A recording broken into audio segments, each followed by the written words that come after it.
Olá, eu quero dar as boas-vindas a mais uma aula do nosso curso Express Ansiedade e Saúde Cerebral. Agora você está na quarta de 6 aulas que compõem o nosso curso e dessa vez nós vamos conversar sobre os sintomas da ansiedade ou o mecanismo-chave por trás dos sintomas da ansiedade e também mecanismo-chave por trás da saúde cerebral. Eu sou o Caio, eu sou especialista em saúde cerebral e lembrando que se você não assistiu ou se você chegou pela primeira vez nessa série de vídeos, nesse curso, nesse vídeo, eu recomendo que você volte e assista desde a primeira aula para que as coisas façam sentido. Se você estiver buscando otimizar a sua saúde cerebral ou a sua performance e quiser a minha mentoria em saúde e performance cerebral, o link para contato no WhatsApp vai estar na descrição, nos cards desse vídeo e também no primeiro comentário fixado. Na última aula, você aprendeu que a mudança é o estado natural do cérebro. Você viu que o cérebro é dinâmico e está em constante evolução. Você aprendeu também que a ansiedade pode ser compreendida como um processo dinâmico que emerge de uma interação disfuncional entre neurônios, prejudicando a auto-organização. E viu que o seu objetivo primário para otimizar a saúde cerebral e suplantar a ansiedade é aprimorar a interação entre os neurônios em direção à auto-organização funcional.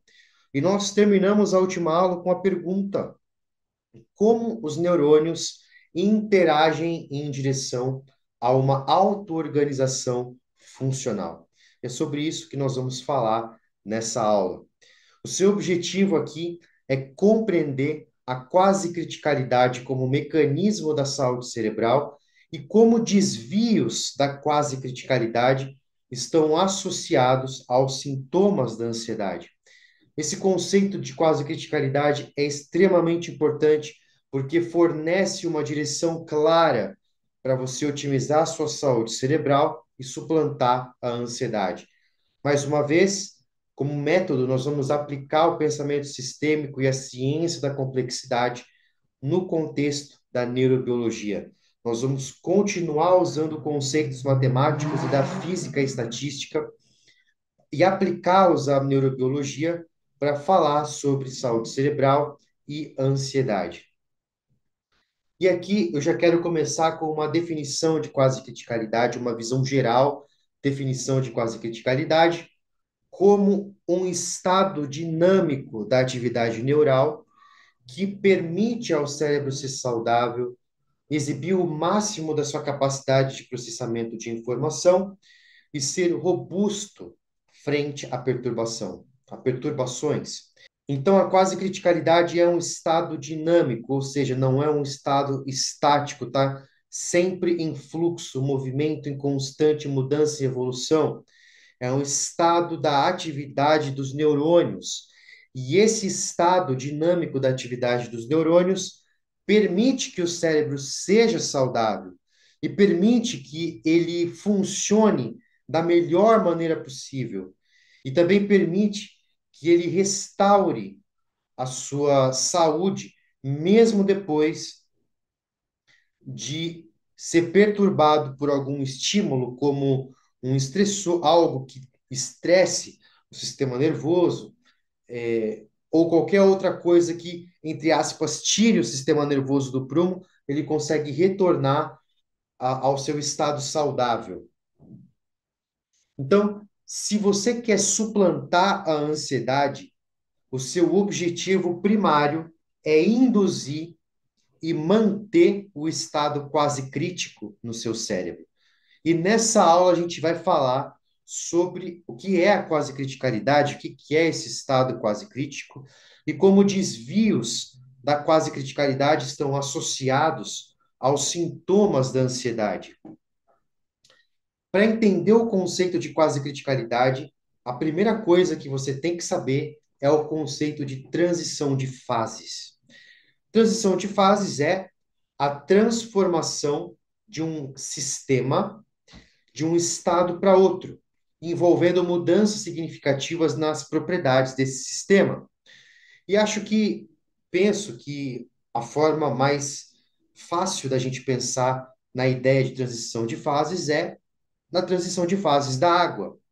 Então, se você pensar na água, você vai ter os três grandes estados: sólido, líquido e gasoso. Então, se você pensar na água no seu estado líquido, se você colocar a água no, em uma forma ali de cubos e colocar essa forma ali no congelador, ela vai ter uma transição de fases do estado líquido para o estado gasoso. Ocorreu uma transição de fases. Por outro lado, se você ferver a água, vai chegar um estágio em que ela vai atingir uma certa temperatura de 100 graus, vai entrar em ebulição, vai começar a evaporar, vai virar vapor. A água vai transitar do seu estado líquido para o estado gasoso. Portanto, quando a gente tem uma mudança do estado líquido para o sólido, ou do líquido para o gasoso, são apenas exemplos de transições de fases da água, nesse caso. E assim como a água, a atividade dos neurônios no cérebro também pode exibir transições de fases. Então, uma dessas fases é aquela que a gente chama de ordem excessiva ou um estado subcrítico. Os neurônios podem estar dinamicamente num estado de ordem excessiva, que também é chamado de estado subcrítico, que é a atividade neural muito rígida, repetida, previsível, levando à monotonia, ao tédio, à indisposição e à falta de vitalidade. Então, quando o comportamento dos neurônios é subcrítico, essa é a resposta que nós temos, um estado de falta de vitalidade, de indisposição. As coisas parecem um pouco mais escuras, mais frias, mais monótonas. Então, esse é o estado do cérebro no estado de ordem excessiva ou subcrítico. Por exemplo, olha só, quando uma pessoa vivencia ou experiencia depressão, olha só como que a atividade do cérebro parece sem muita vitalidade em comparação ao cérebro com depressão, onde a atividade ela é manifestada pelas cores mais quentes, né? Então a gente tem esse amarelo, esse laranja, bem fortes, bem contrastantes. E, por outro lado, um cérebro com depressão, conforme medido por ressonância, por técnicas de imagem cerebral, olha só como ele parece mais triste mesmo, mais monótono, sem vitalidade. Então, a depressão muitas vezes é caracterizada por um estado subcrítico, por um estado de ordem excessiva, onde os dias são monótonos, repetitivos, previsíveis. Então, esse é só um exemplo de um tipo de estado do cérebro, um estado de atividade dos neurônios, o estado de ordem excessiva ou subcrítico. Por outro lado, nós temos também o estado de caos excessivo, o estado de super ou um estado supercrítico. Aqui a atividade neural é muito imprevisível e aleatória, levando à incerteza, instabilidade, inquietação, ao senso de descontrole e de uma vida sendo muito, muito explosiva. Então, por exemplo, a gente vê aqui nesse exemplo da ansiedade, veja como o cérebro ansioso tem muito mais atividade, é muito mais, digamos assim, é, aparentemente mais explosivo mesmo, tem uma super atividade, uma super abundância de atividade em relação ao cérebro sem ansiedade. Aqui nós estamos falando de um estado caótico ou supercrítico do cérebro. E aqui nós estamos representando visualmente, se a gente for usar a água como metáfora, o estado de ordem excessiva ou subcrítico, nós estamos equiparando ele ao estado sólido da água. E por outro lado, nós estamos representando o estado de caos excessivo como o estado gasoso da água, de forma equivalente. Então, nós temos esses dois estados, que são estados disfuncionais da atividade dos neurônios.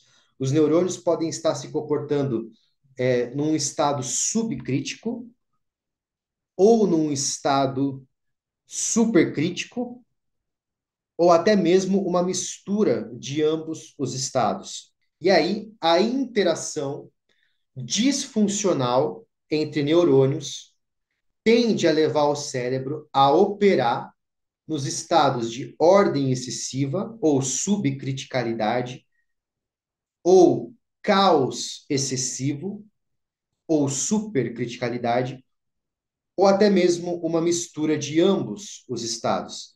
Portanto, quando os neurônios têm uma interação disfuncional, quando eles não conversam direito, ele tende a assumir um desses estados: subcriticalidade, supercriticalidade ou uma mistura dos dois. Agora, se esses são, se o caos excessivo ou a ordem excessiva são os estados disfuncionais, qual é o estado ideal do cérebro? Qual é o estado saudável do cérebro? E até pouco tempo atrás, a gente achava que o estado ideal do cérebro era esse estado que a gente chama de criticalidade.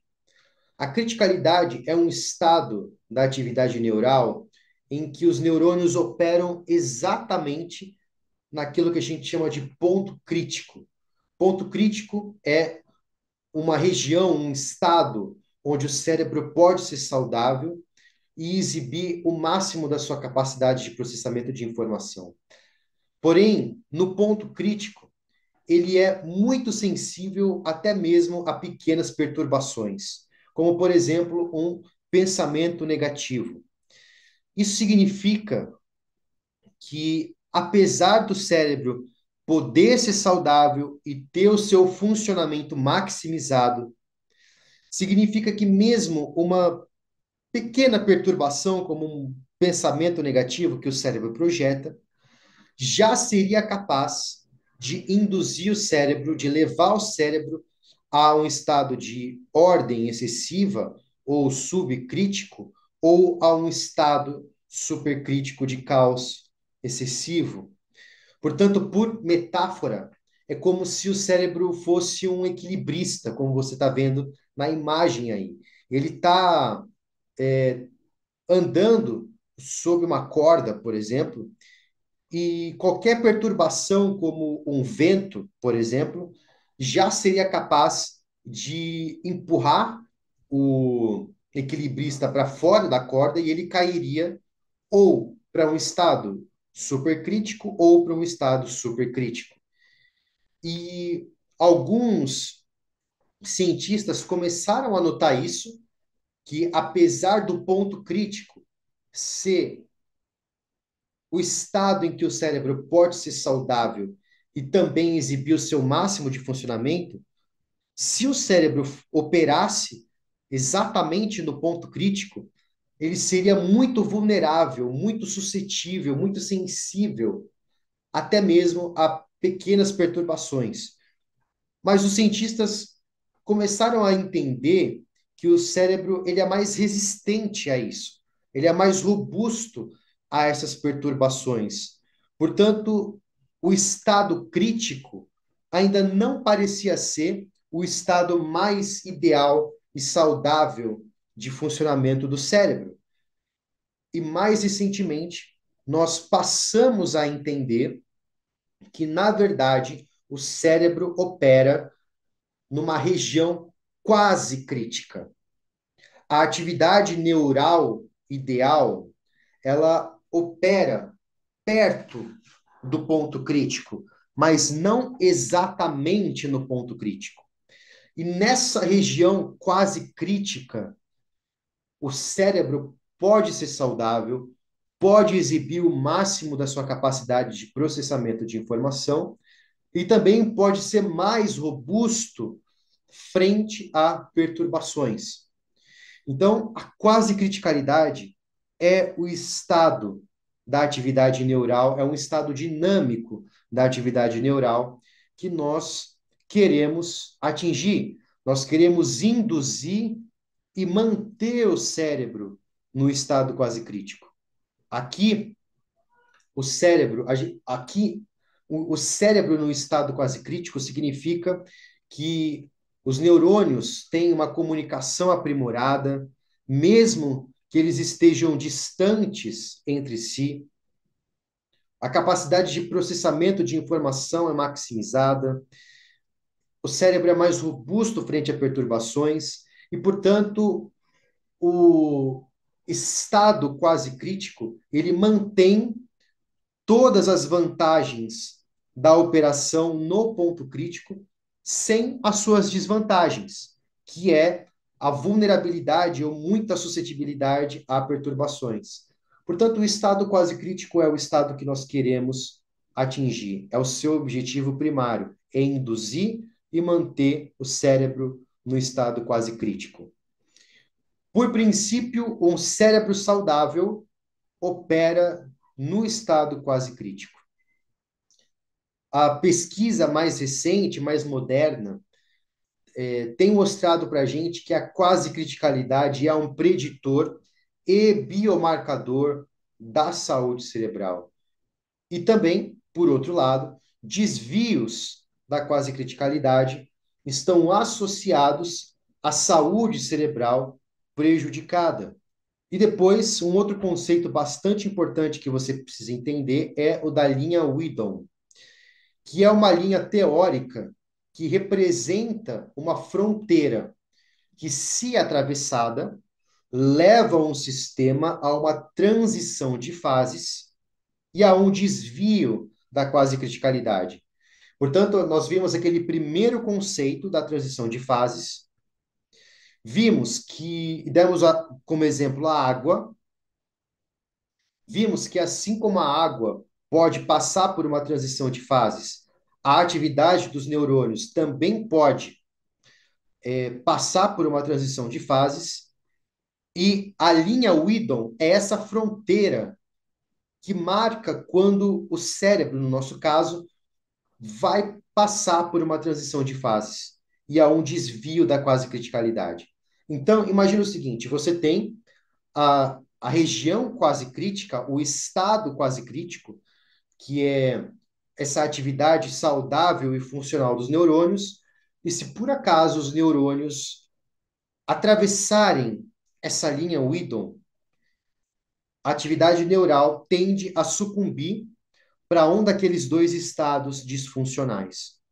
Ou a atividade neural vai ser subcrítica, de um estado de ordem excessiva, ou ela vai ser supercrítica, a atividade neural vai ser supercrítica, um estado de caos excessivo. E aí, tanto em um estado subcrítico quanto supercrítico, os sintomas vão começar a aparecer. Então, para ilustrar a quase criticalidade, todos esses conceitos, vamos prestar atenção aqui nessa metáfora do rio. Então, na metáfora do rio, o fluxo do rio central com a água no estado líquido representa a região quase crítica, onde o cérebro pode ser saudável. Essa é a região onde o cérebro pode ser saudável e apresentar o seu máximo, o seu melhor funcionamento. É dentro dessa região quase crítica, dentro do fluxo desse rio central. Esse rio central é cercado por duas margens. Então, na margem esquerda, existe um rio congelado, onde a água é sólida e imóvel, e representa o estado de ordem excessiva da atividade neural, ou subcriticalidade. E na outra margem, na margem direita, existe um rio em ebulição, onde a água é gasosa e turbulenta e representa o estado de caos excessivo da atividade neural ou supercriticalidade. O barco representa o cérebro. Então, enquanto o barco navegar pelo fluxo do rio central, ele pode ser saudável e apresentar o seu melhor funcionamento. E aqui, dividindo o fluxo do rio central com as margens, você tem a linha Weedon. A linha Weedon representa a fronteira de um desvio da região quase crítica. Se por acaso o barco atravessar essa linha, o cérebro passa por uma transição de fases, onde passa a operar disfuncionalmente. Então, enquanto o barco navega pelo fluxo do rio central, a atividade neural é quase crítica. A atividade neural, então, pode ser saudável e apresentar o seu melhor funcionamento. Se o barco atravessar a margem, se o barco atravessar a linha Weedon em direção à margem esquerda, a atividade neural se torna subcrítica, um estado de ordem excessiva. E nessa metáfora, por outro lado, se o barco atravessar a linha Weedon em direção à margem direita, a atividade neural se torna supercrítica, que é um estado de caos excessivo. Então, o barco ele tem que evitar atravessar. O barco, na verdade, ele tem que buscar o máximo de tempo possível estar no fluxo do rio central. E eu diria que o problema, na verdade, não é nem atravessar a linha Weedon em si, porque, na verdade, o mundo está em constante mudança e, às vezes, a gente atravessa a linha Weedon. Mas é muito transiente, é muito temporário, e o cérebro volta, ele é capaz de voltar para o fluxo do rio central. Então, na verdade, o problema não é não é necessariamente atravessar a linha Weedon, mas ficar estagnado, preso, parado em uma das margens. E aí as coisas realmente a começam a ficar feias, os sintomas realmente começam a aparecer de verdade.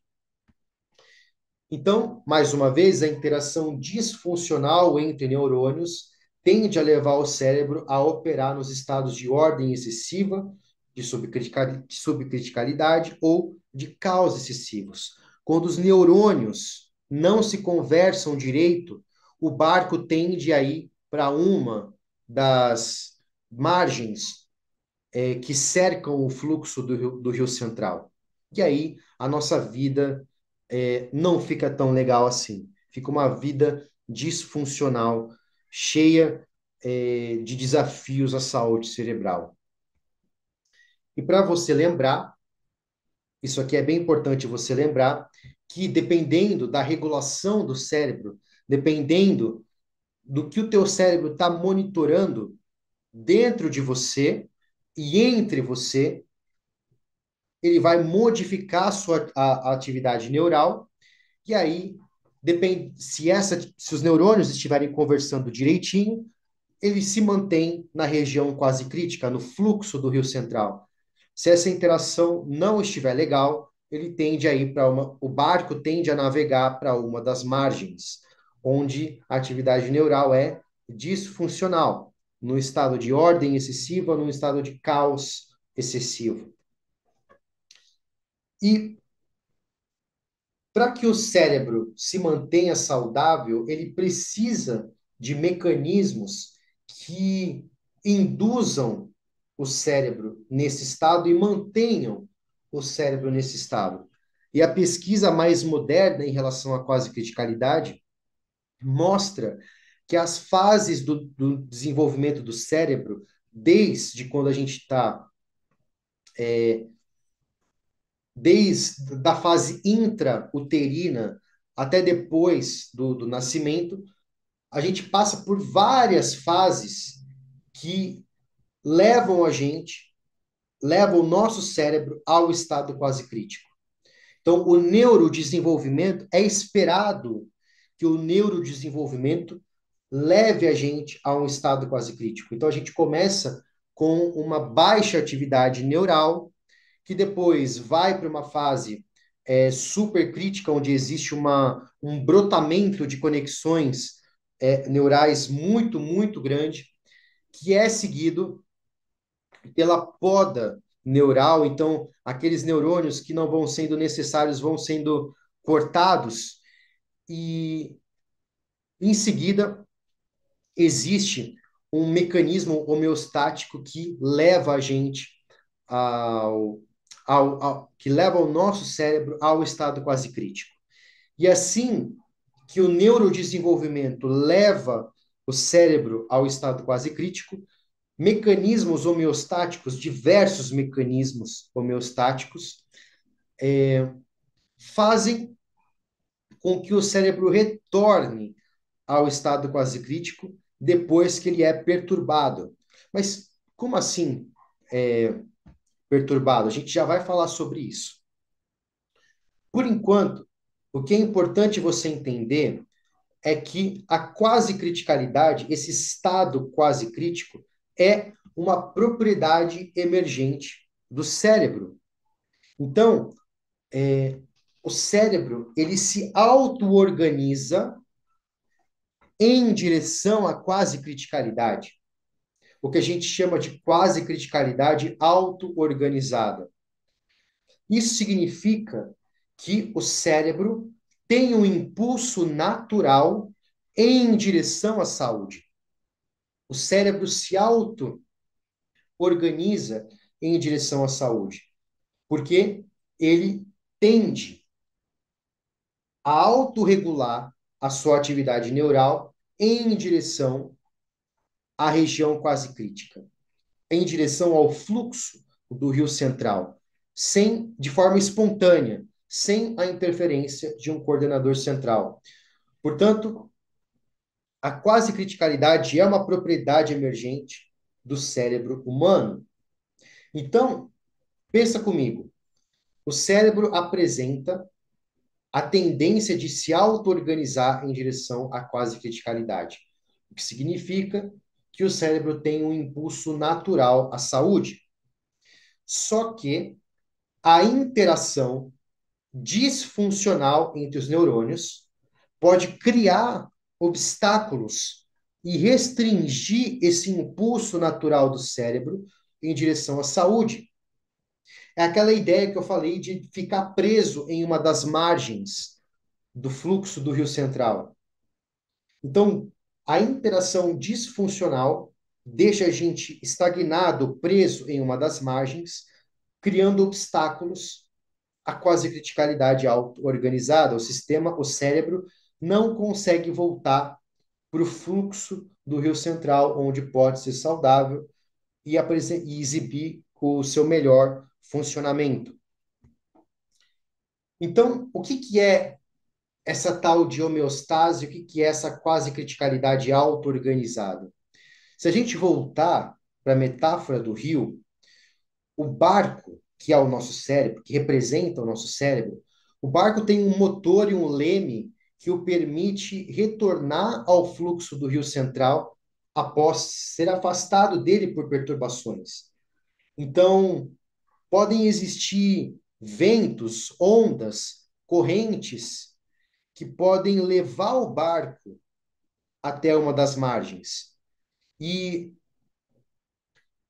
essas perturbações podem ser quaisquer tipos de estímulos sensoriais, podem ser fatores que estressam a gente, fatores que estressam qualquer órgão do nosso corpo ou o próprio cérebro em si, podem ser fatores relacionais ou ambientais, qualquer estímulo interno ou externo que prejudique o nosso funcionamento é uma perturbação.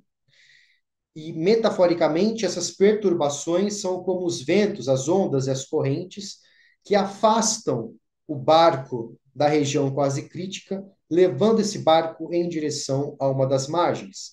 E quando o barco é levado, é afastado da região quase crítica, ele tem um motor e um leme que fazem com que ele retorne espontaneamente ao fluxo do rio central. Então, isso significa que o cérebro é robusto, o barco é resistente o suficiente para suplantar essas perturbações e voltar ao seu estado natural de saúde.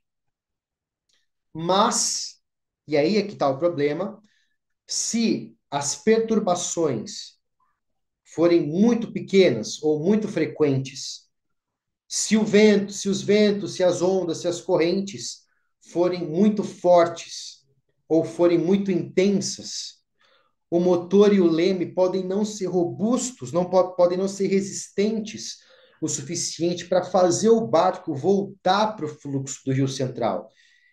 E como consequência, o barco fica preso em uma das duas margens, onde o cérebro passa a operar disfuncionalmente.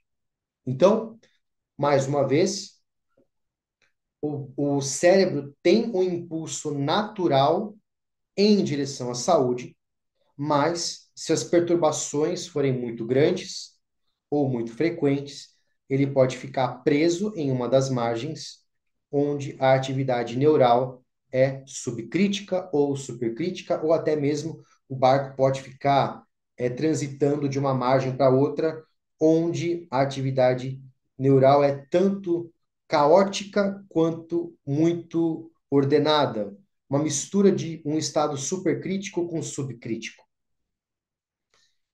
Então, a ansiedade, ela pode ser reinterpretada como um desvio da quase criticalidade.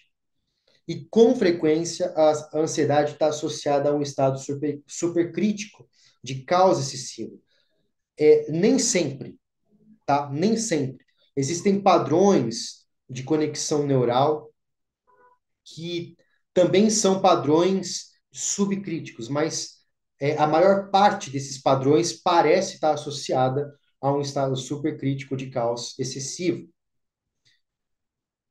Suplantar a ansiedade, portanto, significa otimizar, aliás, suplantar a ansiedade e otimizar a saúde cerebral significa restaurar o impulso natural do cérebro em direção à saúde, ou seja, ao estado quase crítico. E como é que a gente faz isso? Aprimorando a interação entre os neurônios, fazendo com que os neurônios possam cooperar, ter essa sinergia, conversar melhor. Quando a gente aprimora a interação entre os neurônios, nós estamos removendo obstáculos e restaurando o impulso natural do cérebro em direção à saúde. E lembra que o cérebro ele está em constante mudança. Portanto, o que a gente quer não é necessariamente mudar o cérebro, porque ele já está em constante mudança. Na verdade, seria mais preciso a gente dizer que a gente está mudando a direção do fluxo de energia e informação no cérebro em direção à quase criticalidade. A gente está embarcando, entrando no fluxo da mudança para influenciar a mudança que já está acontecendo. Nós queremos ser intencionais naquilo que a gente vai fazer para interferir e influenciar a mudança que já está acontecendo em direção à quase criticalidade. E isso é muito importante a gente entender, porque, mais uma vez, isso também implica que, na verdade, O que a gente quer aqui, se você parar para pensar, é a estabilidade, no sentido de induzir e manter o cérebro na região quase crítica. Quando se trata de sistemas complexos, como o cérebro, a grande conquista não é a mudança, a grande conquista é a estabilidade. Nós queremos manter o cérebro nesse estado quase crítico. A gente quer manter o cérebro no fluxo do rio central, onde a atividade dos neurônios pode ser saudável e exibir o seu melhor funcionamento. A estabilidade é a verdadeira conquista e não a mudança. Por quê? Porque o cérebro já está mudando. A gente só vai influenciar a mudança, remover obstáculos ao impulso, removendo obstáculos ao impulso natural do cérebro em direção à saúde. Então, o que precisa ficar claro para você aqui? Que, primeiro, um cérebro saudável opera perto, mas não exatamente do ponto crítico. O cérebro saudável opera na região quase crítica, onde o cérebro pode ser saudável, exibir o máximo da sua capacidade de processamento de informação e ser robusto frente a perturbações. A quase criticalidade é um preditor e também um biomarcador da saúde cerebral. O cérebro se auto-organiza em direção ao estado quase crítico por mecanismos de desenvolvimento e homeostáticos, o que significa que o cérebro tem um impulso natural à saúde. Desvios da quase criticalidade estão associados à saúde cerebral prejudicada.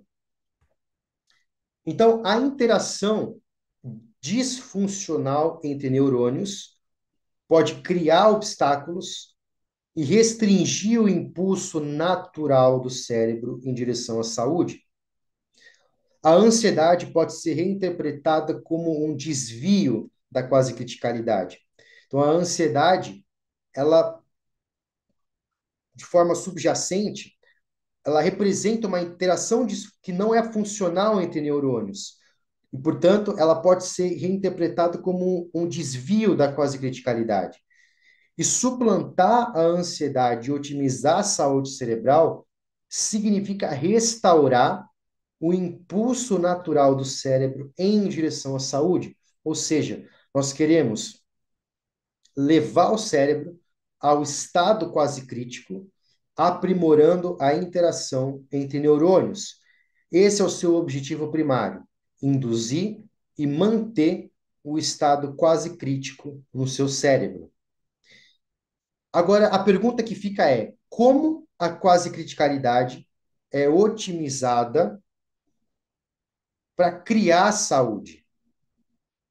Quais são as pré-condições que tornam a quase criticalidade possível? Como é que a gente, de forma intencional, poderia otimizar a quase criticalidade auto-organizada? É sobre isso que a gente vai conversar na próxima aula. Então, se inscreve no canal e também, se você quiser, tá aí a playlist à sua direita com todos os vídeos do curso. Grande abraço e até a próxima aula.